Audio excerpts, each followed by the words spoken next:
After losing what he says was his final bout, the world is wondering if we'll ever get to see Daniel Cormier, one of the greatest combat athletes in history, fight in the cage again.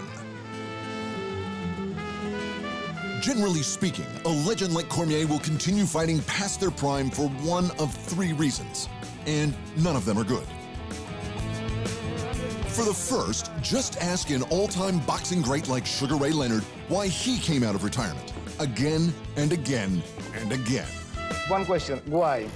Why do you become a boxing again? Because I can. In his prime, Leonard collected Olympic gold medals, professional world titles, and huge paydays. He was all class all the time.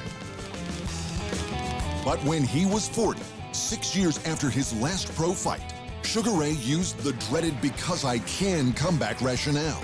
And it was a mistake. Former champ Hector Camacho was his opponent of choice, and Sugar Ray thought he could still match it with the younger, faster, harder, and still active fighter because he simply didn't see age as that big a deal. That you have a young man against a baby boomer, I think if anything, it shows the example that we can continue to excel no matter how old or young we are. While Macho Camacho clearly didn't agree, he had enough courtesy to not disrespect his elders. Or at least he tried. You know, I come out here, I'm just holding back. You know, I would like to just push him around and really feel him out. You know, from like, hey, Ray, come here, Ray. You know, because he is 4 years old. But I don't. But I don't, because I don't want you on my back. You know, this Macho man, he's really disrespectful. You know what I'm saying? Camacho TKO'd the once great Sugar Ray Leonard in the 5th round and sent him into retirement for good. And it was a sad way to say goodbye to a boxing icon. In the UFC, the heavyweight champ Brock Lesnar quickly became the biggest name in the game bar none. But repeated health issues and losses sent him back to professional wrestling. Like Leonard, the world was excited when after 5 years, he returned to face Mark Hunt. But the excitement didn't last. Less than a week after the lackluster win, he got busted for PEDs, and our last memories of him as a fighter are of him as a cheat. Chuck Liddell came out of retirement to get pulverized in the 1st round. BJ Penn came out of retirement to get pulverized repeatedly. Ricky Hatton, James Jeffries, Joe Louis, even Muhammad Ali, all succumbed to their egos, coming out of long-term retirements, and it didn't end well for any of them. But that's just the first of DC's choices.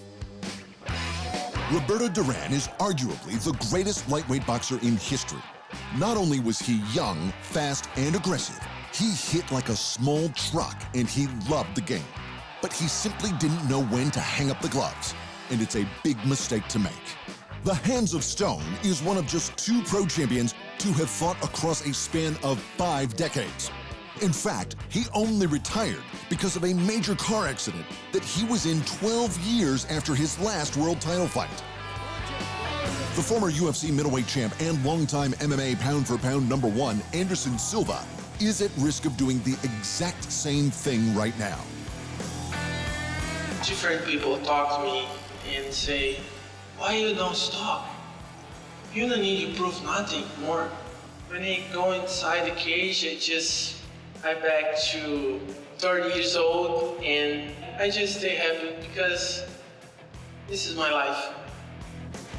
At his best, Silva was the best. His 16 straight UFC victories is still the record, and he's the promotion's longest ever reigning champ. But when he eventually lost the title in 2013, he was 38.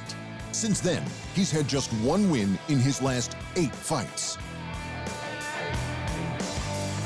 Oh my God, I'm an old man now. Jesus Christ. Fedor Emelianenko, Tommy Hearns, Jack Johnson, Roy Jones Jr., James Toney, even the all-time great Sugar Ray Robinson. The list of fighters who fought well past when they should have retired is too long. and it would be a shame to see DC join their ranks. But one last big payday can make anyone keep fighting, and that's the final reason a legend usually takes a fight. Just ask Floyd Mayweather if he thinks age is just a number. I don't really worry about numbers. Only numbers I really worry about is these type of numbers and pay-per-view type numbers, you know. Just to be in a sport of boxing, to be in a sport and, you know, make 800 million is truly a blessing. And it won't hurt to throw another couple $100 million on top of that. In his prime, Mayweather was literally unbeatable. And in the last few years of his career, he was the biggest money fight in boxing. But in 2015, at the age of 38, and after his 49th victory without a single defeat, Money Mayweather was smart enough and rich enough to call it a day. You get to a certain level to where you can't buy nothing anymore. You know, you can't get moved by a Rolls Royce, or you can't get moved by a car. When you got everything, there's nothing else you can get moved by. And I've accomplished everything in the sport. But how could he resist taking a fight with Conor McGregor, a man without any professional boxing experience, when he was guaranteed to make another few $100 million? He couldn't. And would he do it again? You won't see me in the ring no more, so any guy that's calling me out, forget it, I'm okay. You know, I had a great career, I had a tremendous career. Yeah, right. He was back in the ring for a high-paying exhibition match a few years later against a kickboxer because for some people, money is all that matters. A 42-year-old heavyweight great Larry Holmes came out of retirement to face Butterbean for a good chunk of cash. The upcoming bout between Mike Tyson and Roy Jones Jr. is nothing but a money grab. Even the retired sumo legend Akebono got back into combat to face opponents like former NFL player Bob Sapp because money talks. The lineal champ and biggest money earner in the heavyweight division, Tyson Fury, has been threatening an MMA bout for years. Do you think if he challenged DC to an MMA bout for more money than DC has ever seen, that DC would say no? So have we seen the last of Daniel Cormier, one of the greatest combat athletes to ever walk the earth? For now, and most likely forever, we probably have. But it's the fight game, and you just never know. Thanks for watching, and remember, if you want more fight sports in your life, just hit the subscribe button.